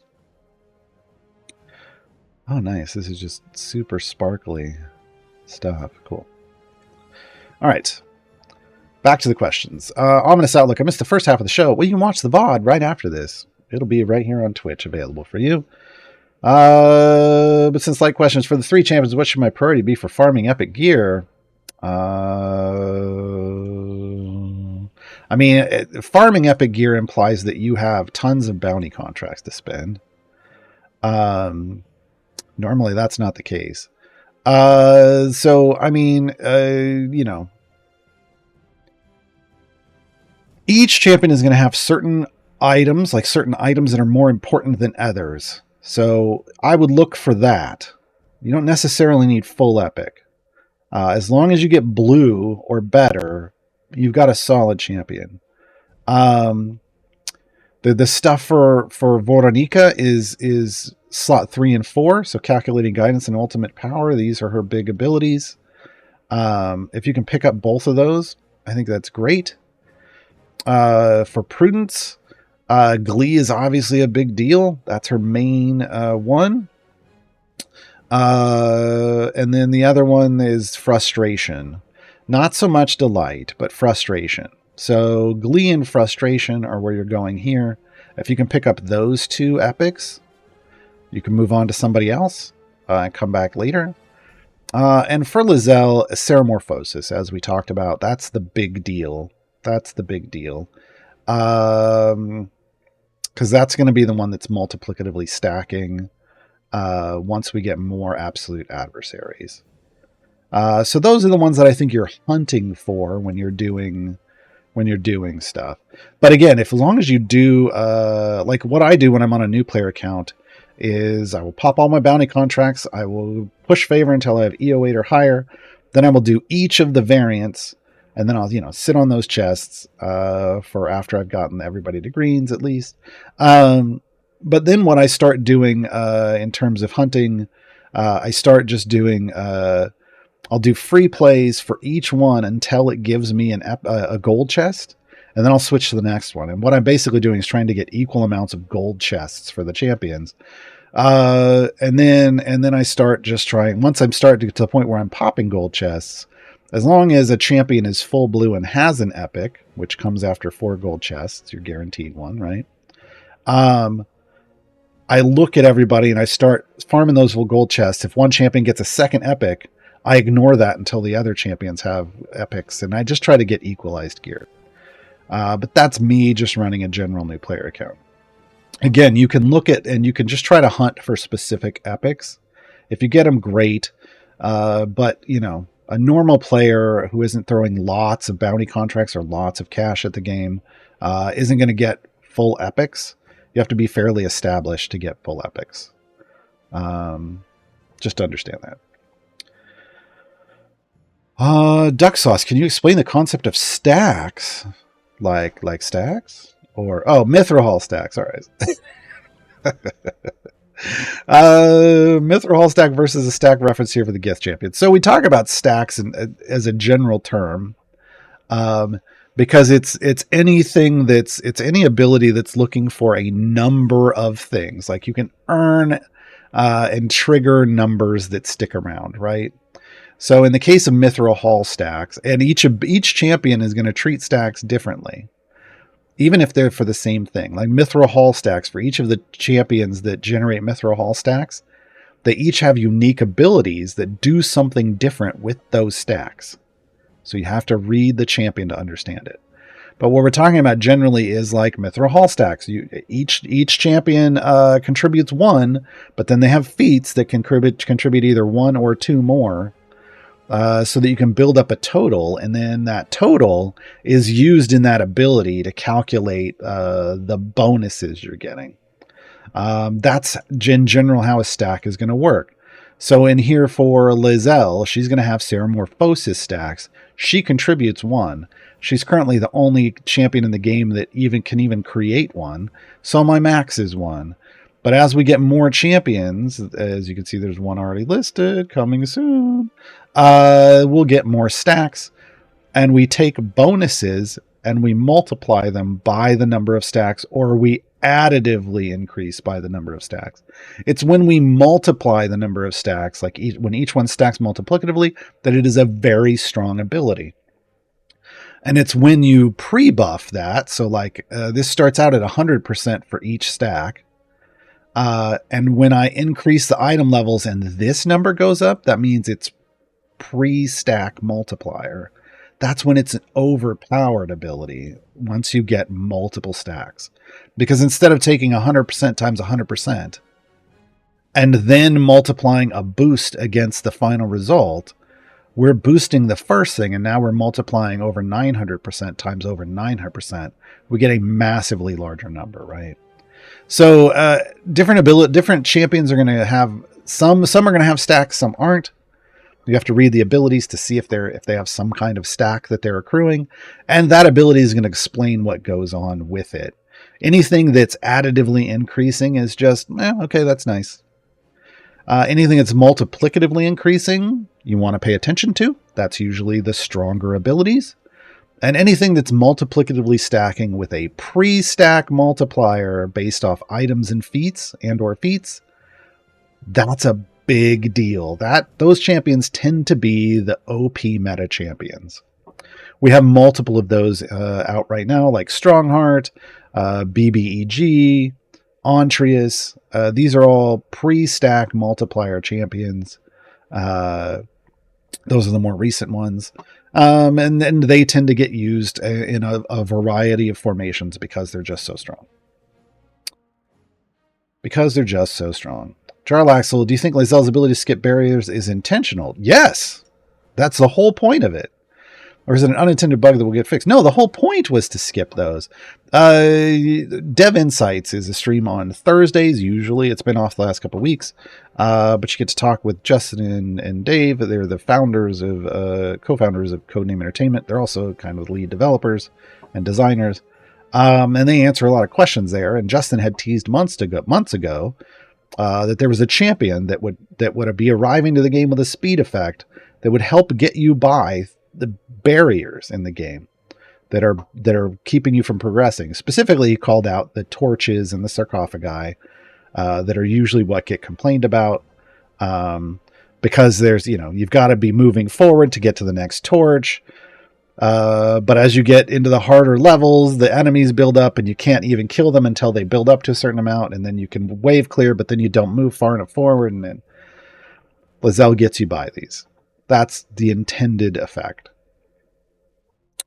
Matinee, how can you work out if you'll hit the max season level by the end of the season? Do you have to have completed every quest, or is there a bit of give with the multiplier on the first day of each quest? So, they changed the way the XP works this season, and it's going to change back next season. But if you do all 3 daily quests, that's 1,000 XP. Because I know it says 200 up here, but the first one is tripled. Like the first one you complete is tripled just for this season. So you're getting 600 and then 200 and then 200. That's 1,000. Each level is 1,000. So if you do every day out of 70 days, there's 70 levels. Okay, so that's the first thing we look at. So what we want to, and we do the rest of the math based off this 1,000 XP per level, right? So 200 XP per quest here, per milestone quest, and there's 100 of them. And God, I just can't even do basic math on stream anymore. That's 20,000 XP, so there's 20 more levels. So that's 90, right? So daily quests plus milestones. Seasonals are 400 per quest, and there's 70. And that's 28,000. There's 28 more levels. So 118? I think. 118. Yeah, something like that. I don't know. I think you can get roughly, I think there's been some extra bonuses and things. I think you can get to 120 if you do everything. Maybe even a little extra. My math somewhere in here might be a little off. But yeah, I mean, the idea originally was that you were to get to 60, and anything above that was extra. And they didn't explain that very well, and it made it look like you would be able to get all the way to 120 just with nothing. And so they gave us the extras to get us to 120 if you do everything this season. But next season it's going to go to what their permanent idea is, which means you'll get in the 60 to 90 range. If you want to go above that, you got to pay cash. And I don't mean season pass. I mean, like, you have to buy the bonus levels. Anthazi, I'm a little bit confused with scales of Tiamat farming. I feel like what I do is not optimal. Can you please explain this? I mean, so once you get into trials of Mount Tiamat, you're doing whatever tier, I call them tiers, there's like 10 tiers of difficulty. You're doing whatever one you can easily complete with a group. That might be a lower tier, it might be a higher tier. This is tier, I think this is tier 10. I don't memorize all the names. That's too much stuff to memorize. Just call them tiers, folks. And really the kind of way you maximize, the first thing to do is just make sure that when you kill Tiamat and you're able to start a new run, you start it right away. There's maximizing tip number 1. Beyond that, there's ways to boost the rewards you're getting. So the amount of scales over here. So the base scale of victory at this tier is 5,377. If we beat her, we're going to get a bonus of 50%. Now, if we don't beat her, we will get a percentage based off completion. So if I get 50% complete, I'll get half the reward. That's the way it works. That's why there's a math thing down here. Now I have a champion bonus of 120%. What does that come from? That comes from the jury duty party, right? There are 3 or 4 champions, I think it's 3, like Makos here, who increase the amount of scales you receive. You can increase this to a max of 100%, so you can double it.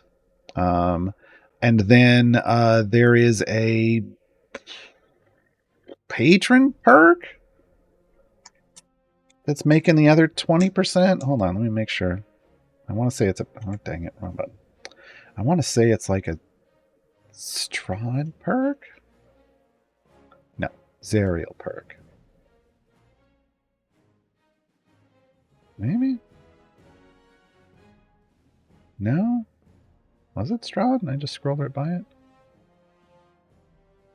Maybe it's Vajra. What am I thinking? Avernus Global! Avernus Global Blessing. Come on. Come on, Gaarawarr. Avernus Global Blessing. So many things in this game. Increase the total number of scales of Tiamat received for a Trials of Mount Tiamat campaign by 10%. Why am I getting... Oh. Anyway, there's bonuses, folks. There's so much going on in this game. Hold on. That's a Salt Party DPS bonus. All right. I don't know. Anyway, you get a total. Here's the thing. This whole jury duty thing, and probably... You can also use scrolls if you're not maxed out with the characters. There's scrolls of stuff for bonuses to champ damage and Assault Party and gold. But scales currently have to come from a champion. At some point, they're going to revamp trials, and they've already said they're getting rid of all of this champion stuff. I don't know if they're keeping scrolls or not, but they're getting rid of champions. So for now, you just want to make sure that you're maxing out your champion bonus, and you're doing the highest difficulty you can regularly complete, and you're winning. And that could be taking other bonuses, like Lae'zel can increase your Assault Party damage by up to 200%. That's basically taking this DPS contribution you have and any bonuses you've got and tripling it, right? That lets you faster defeat Tiamat. Like, we've got 4 people in here on a run on tier 10. We're gonna clear this. It's not gonna be a problem. Because we can do our daily stuff. I don't think they've finished their runs yet, but we can all do our daily stuff. And we've got max multipliers, and yeah. So that's, if you're being efficient, it's 3 things. That's 1, it's making sure you're doing the highest difficulty that you can easily complete. Even if you get some rough stuff, your team can easily complete it. Have the max possible scale multiplier you've got going on, and actually defeat it. Yeah. Again, they're going to adjust that system again at some point in the future, but I would say it's probably next year at this point. I don't think it's going to get changed this year. I think it's probably going to change next year. Erebor asks, did they majorly nerf Black Viper's red gem rate? Not that they've declared. I never pay attention to it. Whenever I switch to the party she's in when logging in, she gets an average of about 2 per day while offline. That seems abysmal. Well, you're doing background stuff and that, I don't know. It's probably not triggering. I mean, submit a ticket and say, I'm not getting any red gems for Black. It seems like I'm not getting red gems for Black Viper offline. Can you look into it? We know offline and background parties, I think we know this, don't trigger things correctly because they're running simulations, which means they're skipping bosses. Like they're jumping levels, lots of levels with each simulation run. So it just may be ignoring that stuff. And then when you take into account what her percentage is, it could be getting bad luck. So it needs to be fixed. She would need to, her character needs to be gone into and tweaked so that she credits that stuff offline correctly, and it probably hasn't been done. Force user, is there a way to manipulate Eliwick card pulls? No. I feel like I've been sleeping on her. She helped me push a strawberry and I had trouble with. No. Her specializations are the closest you can get to manipulating. That's it currently. She needs a bit of a rework. Moses Grata, if your Evergreen champions are full epic, so Corrin Evergreen is what I'm going to add on to that. When do you advise opening unnamed gold chests? Oh, like these regular gold chests. I save mine up for every event, personally. I do that because it's easier for me that way because I open a fixed amount every event to get bounty contracts, to get a fixed amount of bounty contracts every event. So I open the same amount every event. And I always forget what number that is.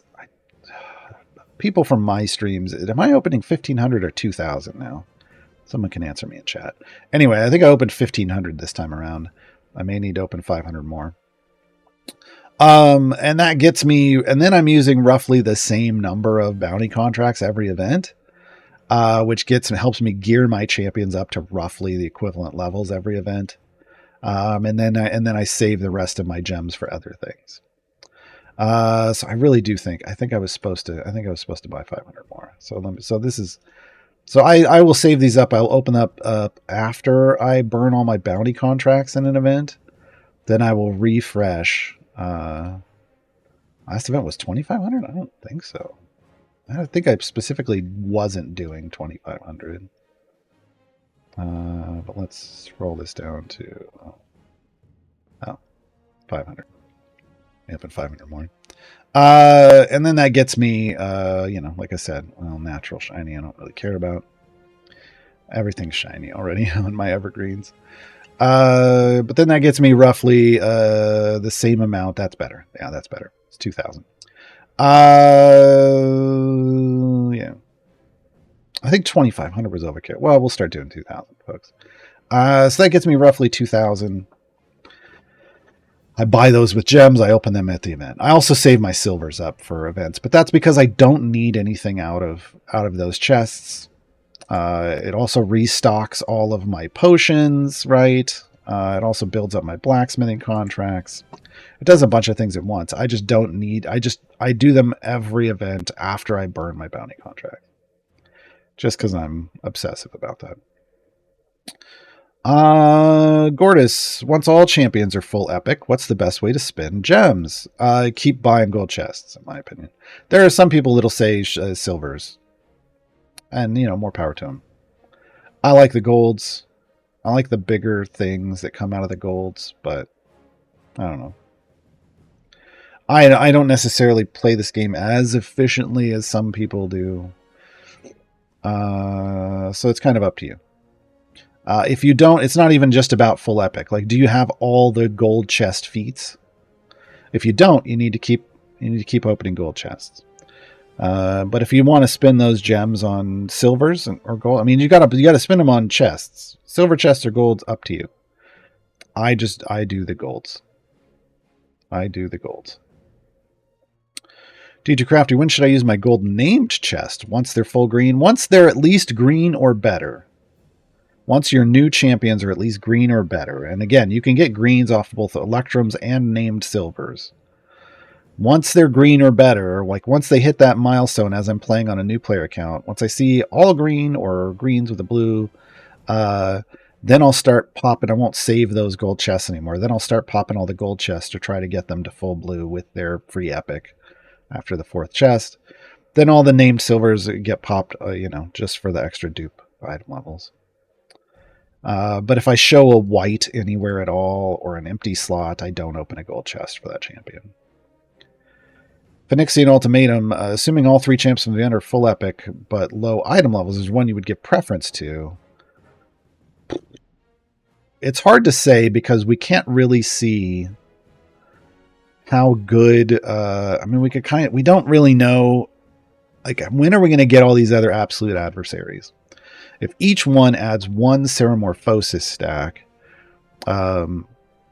as they come to, you need 2 to really take advantage of that.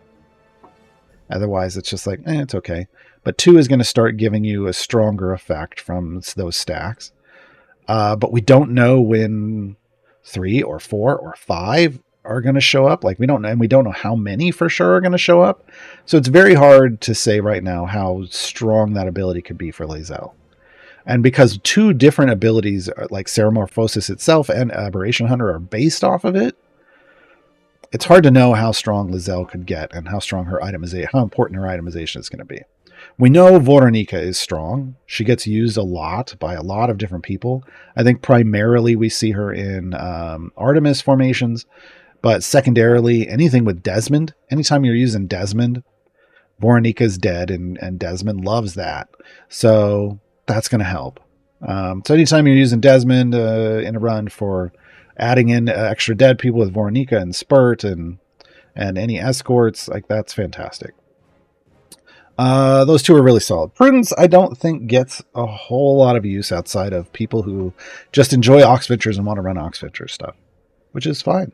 That's a totally acceptable way to play the game. But she's not like super strong in any way, shape, or form. So I think she kind of goes to the bottom of the priority barrel.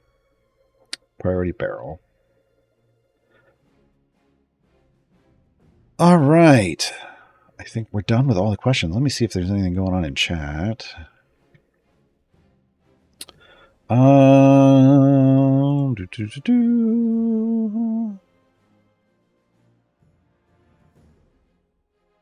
Yeah, so on the topic of season stuff, since I see some season stuff, I will say what I've always said. Look, they changed the reward path and how the rewards work. And it used to be these tiers, and then there was a tier 11, and you could just buy tier 11 stuff over and over and over again. It was way too good. It was way too good. It was a little ridiculous. And they finally realized, oh yeah, again, the seasons haven't been, this is only the 4th one. They've been iterating. Season 4 is kind of the first one where they really could iterate on the reward track because they were getting feedback from like season 1 and then the start of season 2, because they do these multiple in advance. Like, I already know what season 5 and 6 are and who's in them. So they're working so far in advance on this stuff that this was when they could put in the changes to rewards, and it's a more balanced reward system. For sure. It's not as just aggressively overpowered as it used to be. And you don't have to do a lot of the weird stuff associated. It's just like, once you get that level, you get the reward, which is, that's kind of how it should have been all along. Now, obviously, that means there's a different value rating to it, but for $10 to get the season pass, the same thing stands true, in my opinion, as it always has. If you're playing the game regularly, which is what it takes to earn to go up levels in the season, if you're playing the game regularly, it's the best $10 you'll ever spend in Idle Champions, because you're getting everything. It doesn't change the amount of experience you get, but you're getting everything in the bottom track, even if that's the only $10 you spend for every level you go. So even you're getting like 50 item levels. This may not seem like a lot, but it's 50 item levels per item. So it's technically a total of 300 permanent item level of power on Caddy Bree.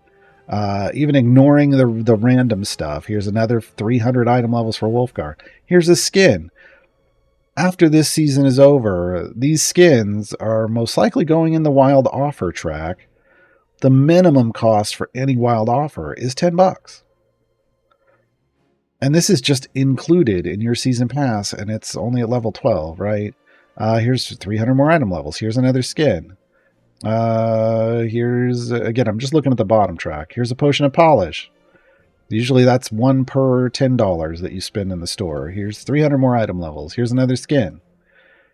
Here's 5 Modron chests. So here's some quick math you can do.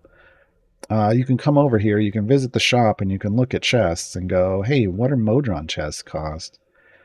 And it's usually 3 of them is $5, 7 of them is 10, right? And they're giving you 5 just through this bottom track.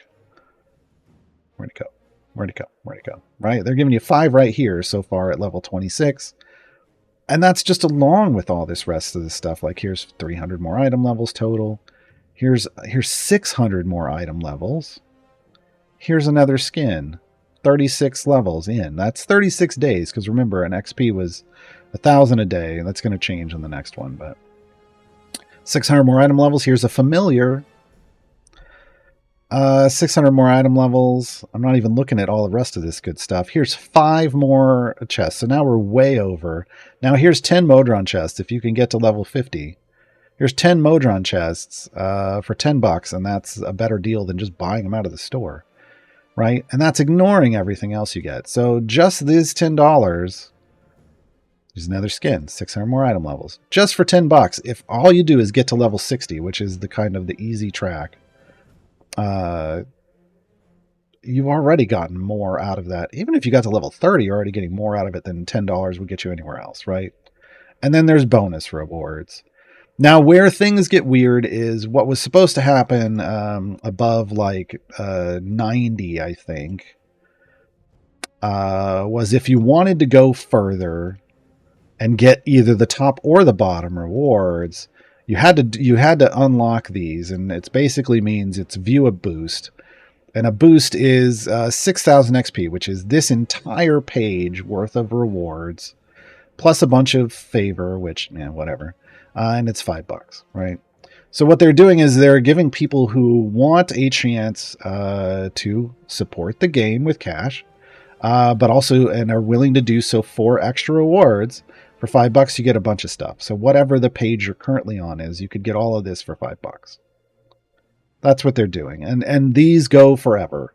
These loop around. Like I think there's 120 listed. I'm almost there. But then when you go past 120, it just starts looping, and you can just get continuous rewards. I think there's people who are up into like the 300s because they just keep throwing $5 at it to get rewards. Because even those $5 are like, if you do all the math for cash for people who want to pay cash for the game, it's still the best value to spend on. It's just not as good as it used to be, especially for free-to-play players. Free-to-play players used to get a bunch of currency, and you could choose what you spent your currency on, and there were just really OP things to buy, to just dump a lot of currency into. It was ridiculous. And they balanced it. If only they'd do that with Artemis. Oh, wait. Vi's the end. If I start playing yesterday, is it still worth getting the season pass? Ooh.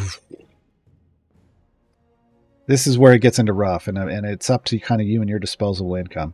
There's 11, and how much time you're going to play the game. There's 11 days left, which is not much. Not much. If you could do all 3 dailies every day, that's 11 levels of experience.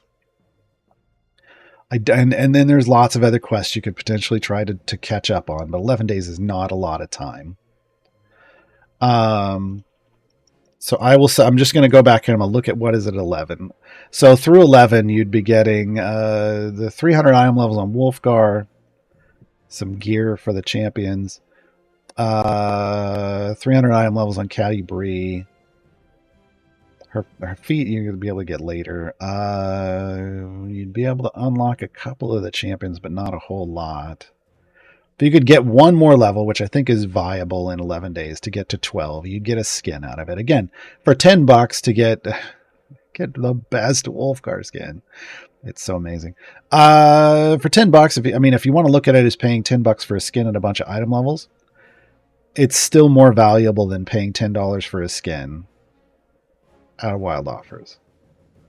Now, but everybody has, people get mad when I say this, but money has different value to different people. And other people are like, no, $1 is $1. And it's like, you don't live in the real world, because some people's dollar is more important to them than other people's dollar, not daughter. Although that's true as well. Someone who makes $100,000 a year, it's real easy to spend $10 on a game and be like, yeah, I got a value out of that. Whereas somebody who makes $20,000 a year is going to be like, I'm not spending $10 on a game. I got to buy groceries, right? I don't know what your life is like, so I can't tell you if this is worth it for you. But at least you can see that maybe I think you could probably get through clearing level 12 in the season, which has something there that's even on its own is going to end up being $10. Whether that's worth it for you or not, along with the other stuff you're going to get along the way, up to you. And any other extra levels you get along the way, up to you. Broken Trash Man asks, I'm running out of gems a lot because I'm only using them on feats. Oh, yeah, that's... I gain gems I need for a feat for a player when I'm low again. Would you say this is normal considering I'm not gem farming yet in my game playing? I would say you probably shouldn't be buying feats with your gems. In all honesty, I don't know that for sure, but usually you want to be spending gems on chests, because chests are power. And the more power you get on your champions, the faster you can complete adventures. The faster you complete adventures, the more gems you earn. But I don't know your specific situation. If you are full epic on all of your core and evergreen champions, which I don't think you are because you're not gem farming yet. So yeah, here's the thing. If you're not gem farming yet, I wouldn't be buying gem feats, a lot of gem feats. You buy them for things you need. Like you would buy a stat feat to get a champion that you need into a patron thing, into a patron variance if you need them. Otherwise, there aren't a lot of gem feats out there that are like, these are better than buying chests.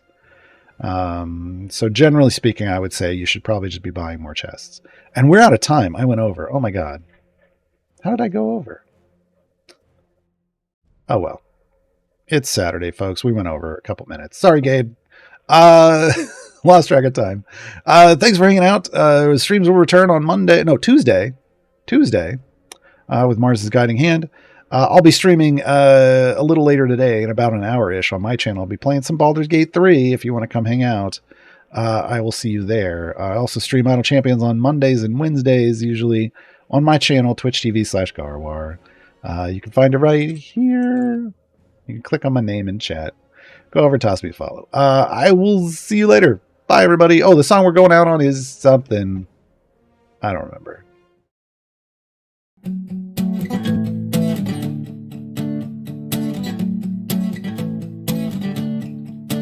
Started out with a simple tune, friendly and saccharine like a cartoon. Let the listener have no doubt, they need to feel the fear of missing out. We'll inspire them with epic riffs and emotional music gifts. Rouse your feelings toward our cause and our ad with arousing applause. And then the hook should be big and strong and catchy to distract them from noticing we're sketchy. Do a chord shift on the chorus to make the room adore us. There's more for us when we swindle their trust.